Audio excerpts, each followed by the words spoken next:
नमस्कार, मैं हूं रीनू। दिन भर की भागम भाग और रफ्तार भरी खबरों के बीच कुछ खबरें ऐसी होती हैं जो सामान्य खबरों से थोड़ी जुदा होती हैं और खबरों की भीड़ में खबरें होती हैं जरा हटके। और आज के इस खास शो में आपके लिए बहुत कुछ खास है। बताएंगे वो महिला जो मौत का सामान साथ लेकर घूमती रही, बात करेंगे शौक के लिए जुनून की हद तक जाने की, और देखेंगे अपनी मांग मनवाने के लिए मिशन बजाते रहो, और साथ ही दिखाएंगे कहां पर कोरोना से लड़ने बना सोने का मास्क, और बात उनकी भी जो इस संकट काल में भी समाधान निकालकर लोगों के लिए बन गए हैं मिसाल।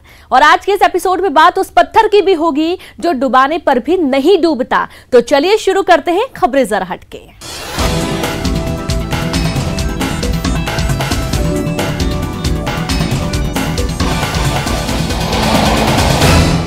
आप अपनी गाड़ी में किसे लेकर घूमते हैं? जी, सवाल है कि आप अपनी गाड़ी में किसे लेकर घूमते हैं। जाहिर सी बात है जवाब होगा परिवार को, यार दोस्तों को, कभी कभार पड़ोसियों को, और ना जाने किसे किसे।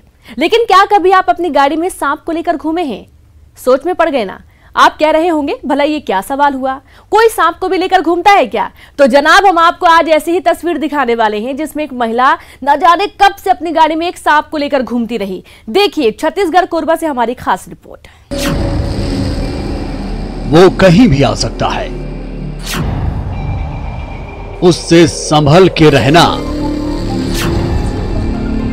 सावधान, वो सांप है। मौत का सामान लेकर घूमती रही महिला। वो मौत का सामान लेकर घूमती रही और उसे पता ही नहीं चला। उसे मालूम ही नहीं था जिस गाड़ी में वो घूम रही थी उसी गाड़ी में उसकी मौत का इंतजाम भी था। मौत साए की तरह उसका पीछा कर रही है। हर कदम, हर पल वो उसे देख रहा है। कोरबा में एक महिला की स्कूटी में पिछले कई दिनों से एक सांप डेरा जमाए हुए था और इस बात का महिला को जरा भी इल्म नहीं था कि वो मौत का इंतजाम उसकी गाड़ी में मौजूद है। महिला को आखिरी समय तक पता ही नहीं चला। अगर उसकी गाड़ी ने काम करना बंद ना किया होता, अगर वो मैकेनिक के पास नहीं पहुंची होती तो ये खुलासा हुआ ही नहीं होता। मिस्त्री ने जब गाड़ी को चेक करना शुरू किया तो उसे गाड़ी के अंदर कुछ होने का एहसास हुआ। मैकेनिक ने एक के बाद एक गाड़ी के पुर्जे खोलना शुरू किया तो पता चला कि गाड़ी के अंदर सांप है। गाड़ी में सांप होने की खबर लगते ही आसपास हड़कंप मच गया। मैकेनिक ने स्कूटी को उसी हाल में छोड़ दिया। जब लोग अलर्ट हो गए तुरंत रेस्क्यू टीम को बुलाया गया, जिसके बाद शुरू हुआ खेल सांप को पकड़ने का। सांप को जितना निकालने की कोशिश की गई वो और अंदर घुसने की कोशिश करता रहा। काफी देर तक यही चलता रहा। बाद में लंबी मशक्कत के बाद सांप को आखिरकार पकड़ लिया गया, जिसके बाद वहां मौजूद लोगों और महिला की जान में जान लौटी। अब्दुल असलम, न्यूज़ 18, छत्तीसगढ़, कोरबा।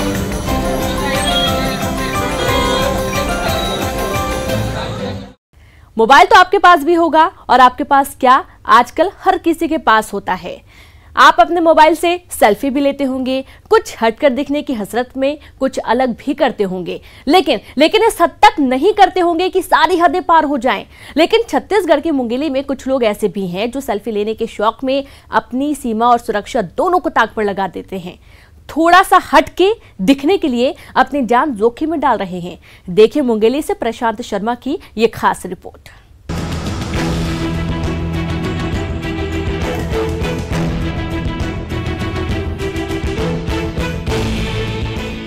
शौक अच्छी बात है, लेकिन उस शौक के लिए जुनून की हद तक जाना जानलेवा हो सकता है। शौक और सावधानी के बीच बहुत बारीक सी लकीर होती है जिसे जोखिम कहते हैं। जी हां, अगर सावधानी हटी तो हादसा तय है। क्या सिर्फ हटकर दिखने की हसरत में जोखिम उठाना सही है? मुंगेली में भी कुछ लोग कुछ अलग करने की चाहत में ये भूल गए कि उनका ये कदम नुकसानदेह भी हो सकता है। वो ये भूल गए कि उनकी हसरत हादसे में बदल सकती है। अंग्रेजों के समय के बने मुंगेली जिले के राजीव गांधी मनियारी जलाशय में इन दिनों सैलानियों का जमावड़ा है। ऊपर से झरने की शक्ल में गिरता पानी लोगों का मन मोह लेता है। इसकी सुंदरता के कायल पर्यटक झरने की तरफ बरबस खींचे चले आते हैं। हालांकि अगस्त सितंबर महीने के आखिर में सैलानी यहां पहुंचते हैं, लेकिन इस बार जल्द बारिश होने से बांध समय से पहले ही लबालब हो गया है, जो सुहाने मौसम के साथ लोगों को अपनी तरफ खींच रहा है। लेकिन इस दौरान बड़ी लापरवाही भी देखने को मिल रही है, खासकर युवाओं और बच्चों में, जो जान जोखिम में डालकर सेल्फी लेने बांध के ओवरफ्लो पानी में उतर रहे हैं। पानी के बीच जाकर सेल्फी ले रहे हैं। ऐसे में पानी का बहाव अचानक बढ़ने या पैर फिसलने से कभी भी कोई बड़ा हादसा हो सकता है। लेकिन अंजाम से अनजान सेल्फी के दीवाने अच्छे फोटो के फेर में हादसे को न्योता दे रहे हैं। पुलिस उन्हें अलर्ट भी कर रही है, चेतावनी भी दे रही है। इस साल डैम जो है काफ़ी पिछले साल से भरा हुआ है, अभी भी बारिश हो गई है और हो सकता है 1-2 दिन में डैम के उलट से जो है पानी का निकासी भी हो सकता है। और हम लोग पर्यटक लोग जब भी देखने आते हैं तो लगातार पुलिस पेट्रोलिंग लगा रहे हैं, जिससे कोई घटना दुर्घटना ना हो। मनियारी जलाशय बारिश के सीजन की शुरुआत में लबालब हो गया। संभावना जताई जा रही है कि आने वाले दिनों में बारिश से वाटर लेवल और बढ़ेगा, जिससे पानी का बहाव और तेज होगा और पर्यटकों की भीड़ भी बढ़ेगी। जरूरत है समय रहते माकूल इंतजाम करने की। प्रशांत शर्मा, न्यूज़ 18, मुंगेली। लोग अपनी मांगे मनवाने के लिए न जाने क्या क्या जतन करते हैं, कैसे कैसे उपाय लगाते हैं, लेकिन क्या कभी हॉर्न बजाकर अपनी मांग मनवाई गई है? इंदौर में truck operators and transport association ने अपनी मांग पूरी न होने पर एक अनोखा तरीका अपनाया है। एसोसिएशन ने हॉर्न बजाओ ध्यान दिलाओ अभियान चलाया है और इस अभियान के तहत हर ट्रक ड्राइवर रोज हॉर्न बजाकर अपनी मांगे पूरी करवाने की कोशिश करेंगे। तो इंदौर से अरुण कुमार त्रिवेदी की ये खास रिपोर्ट देखिए।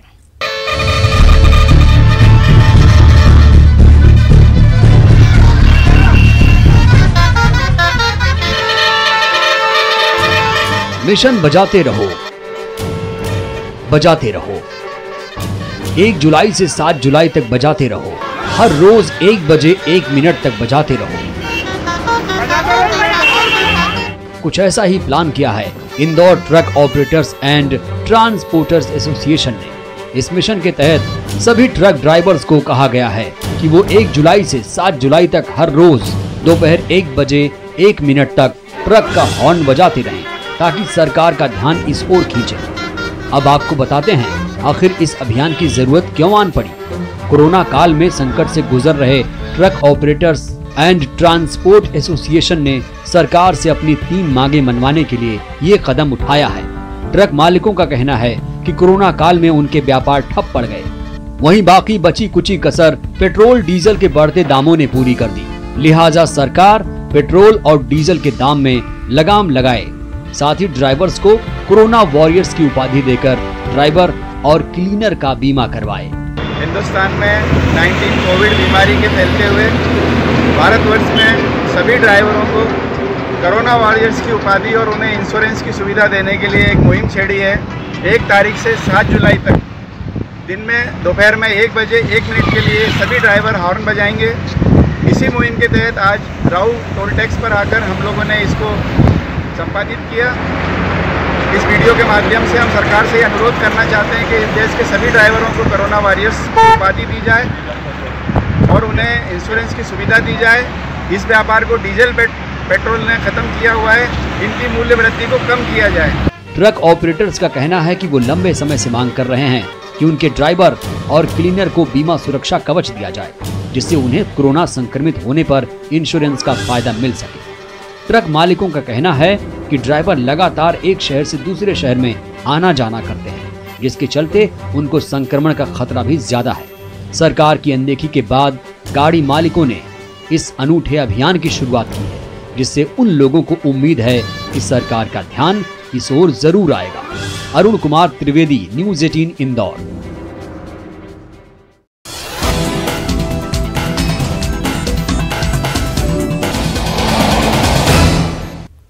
कोरोना संक्रमण से बचने के लिए आपने अभी तक कई तरह के न जाने कितने मास्क इस्तेमाल किए होंगे, लेकिन क्या कभी आपने सोने का मास्क उपयोग किया है? सोच में पड़ गए ना। आप सोच रहे होंगे कि आखिर सोने का मास्क कहां मिलता है, तो चलिए हम आपकी मुश्किल आसान कर देते हैं। तो जनाब, सोने का मास्क किसी दुकान में नहीं मिल रहा, बल्कि इसे आपको बनवाकर पहनना होगा। देखिए महाराष्ट्र के पुणे से आई हमारी ये खास रिपोर्ट।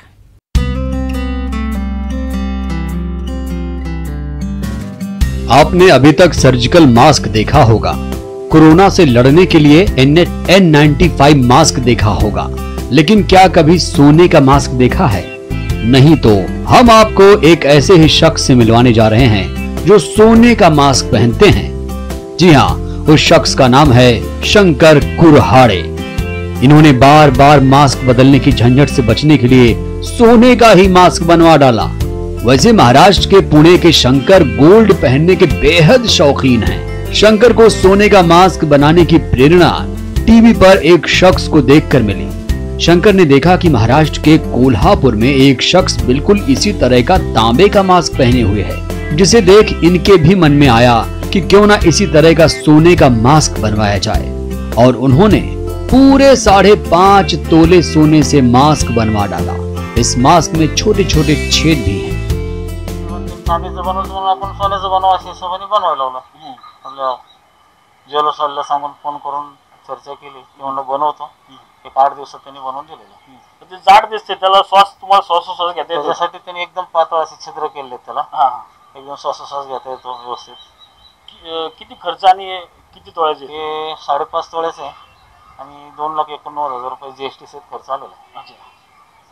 महिलांकडून मागणी होती, घरात आता तुमची पत्नी असेल किंवा मुलगी असेल, त्यांना सोन्याची खास आवड आहे, त्यांच्या मान त्यांचं सोनं आहे, पण असलं काही मागितलेलं नाही त्यांनी। जर मागितलं तर बनवून देता येईल। तुम्हाला वाटतं का कोरोना तुमच्या जवळ येणार नाही? आता तसं सांगता येणार नाही, पण आपलं शासनाचं जे आहे आदेश ते पाळावं लागेल। सोशल डिस्टन्सिंग पाळायचं, तसं मास्क तो कंपल्सरी अजून वर्षभर चालणार आहे। 5.5 तोले का ये गोल्ड मास्क करीब 3 लाख रुपए में बना है। शंकर ने सोने का मास्क तो बनवा लिया, लेकिन अभी ये चीज साफ नहीं है कि इस तरह का मास्क कोरोना संक्रमण से बचने में कितना कारगर होगा। हाँ, ये बात पक्की है कि ये मास्क काफी महंगा है, लेकिन कोरोना से बचने के लिए कितना मुफीद है ये कहना जरा मुश्किल है। Bureau report, news 18। कोरोना ने दुनिया भर के देशों की अर्थव्यवस्था को गर्त में डाल दिया। करोड़ों लोगों की नौकरी चली गई, बेरोजगारी बढ़ गई। पीएम मोदी ने भी इस संकट को अवसर में बदलने के लिए लोगों को आत्मनिर्भर बनने का संदेश दिया। हमीरपुर में विदेश से लौटे एक युवक ने आत्मनिर्भर भारत की मिसाल पेश की है, देखिए। आत्मनिर्भर बनकर ही मंदी की मार और बेरोजगारी दूर हो सकती है। कोरोना काल एक बड़ी चुनौती है और इसके बुरे प्रभाव से कोई अछूता नहीं है, लेकिन कैसे अवसर पैदा कर आगे बढ़ा जा सकता है, ये सिखा रहे हैं हमीरपुर के 2 युवा, जो आज न सिर्फ इलाके के युवाओं के लिए मिसाल हैं, बल्कि देश के बाकी युवाओं को भी नई राह दिखा रहे हैं। हमीरपुर में विदेश से लौटे युवा ने आत्मनिर्भर भारत की कहानी पेश की। कोरोना काल में विदेश में नौकरी चले जाने के बाद अपने घर गांव में आकर आत्मनिर्भरता से काम शुरू किया, जिसे देखकर आज सभी दंग हैं। सनाही के Vipin Kumar British virgin island से वापस अपने घर लौट आए। विपिन ने मिट्टी का ओवन तैयार कर उसमें पिज्जा बनाने का काम शुरू किया था। धीरे धीरे पिज्जा की डिमांड बढ़ गई। मेरी मैनेजमेंट की बैकग्राउंड है, मेरे भाई ललित उनकी शेफ की बैकग्राउंड है। हम मिलके बैठे, हमने एक आइडिया निकाला कि हम कम से कम कॉस्ट में, बिकॉज पिज़्ज़ा अगर आपने खोलना है उसमें 3-4 लाख रुपए का लगता है सामान। एक ओवन ही आपका 90,000 से ऊपर का आ जाता है, तो हमने ओवन ही सबसे महंगी चीज़ है, उसको ही हमने जीरो कर देना है। हम मिट्टी पे आए, हमने मिट्टी से लोकल मिट्टी ली, लोकल रेत ली, लोकल तूड़ी ली, उसी से ही बनाया हमने ये। और उसको बनाने के लिए हमारी लगी सिर्फ 2300 रुपये की इन्वेस्टमेंट। बाकी की चीज़ें हमारी बिल्कुल बेसिक ही हैं, हमने कोई ज़्यादा कुछ इसमें किया नहीं है। बता दें कि कोरोना वायरस के कारण दुनिया के कई देशों में जिंदगी ठहर सी गई। भारत भी इससे अछूता नहीं रहा, लेकिन विपिन ने इस संकट को अवसर में बदल दिया। उसका साथ दिया चचेरे भाई ललित ने, जो अमृतसर के वाघा बॉर्डर के पास एक होटल में चीफ एग्जीक्यूटिव शेफ के तौर पर काम कर रहा था। आज दोनों की मेहनत रंग लाई है और अच्छी कमाई हो रही है। बड़ी खुशी की बात है कि हमारे भाई विपिन जी और ललित जी, जो बाहर विदेशों में होटल में मैनेजर और चीफ सैफ के नाम से जाने जाते थे, वहाँ भी इनके नाम का डंका था। आज इन्होंने हमारे गांव में आकर एक अच्छी व्यवस्था से जो पिज़्ज़ा हट खोला हुआ है, उसके रोजगार को अपनाया हुआ है। तो मोदी जी के कहने पर जो बार बार कहते हैं कि अपना रोजगार अपनी स्किल से पैदा करो, वो इन्होंने इस गाँव में आकर एक मिसाल पैदा की हुई है। ये वक्त निराशा का नहीं बल्कि आशावादी रहकर अपने असली हुनर को पहचानने का है। तभी संकट को सुनहरे अवसर में बदला जा सकता है और नए भारत का निर्माण संभव हो सकता है। जसवीर कुमार, न्यूज़ 18 हमीरपुर। क्या कभी आपने पत्थर को पानी में तैरते हुए देखा है? कभी सुना है कि एक भारी भरकम पत्थर पानी में तैर रहा हो, या फिर इस बात की कल्पना भी की हो कि कोई पत्थर भी पानी में तैर सकता है? नहीं ना? तो चलिए आज हम आपको एक ऐसे ही अनोखे पत्थर को दिखाने जा रहे हैं जो शान से नदी में तैर रहा है। उस पत्थर को डुबाने की कितनी भी कोशिश हो, लेकिन वो पत्थर ऊपर आ ही जाता है, जिसे स्थानीय लोग दैवीय चमत्कार बता रहे हैं। तो कहां मौजूद है ये पत्थर, देखिए इस रिपोर्ट में। गंगा में तैरता पत्थर, लोग मान रहे हैं दैवीय चमत्कार।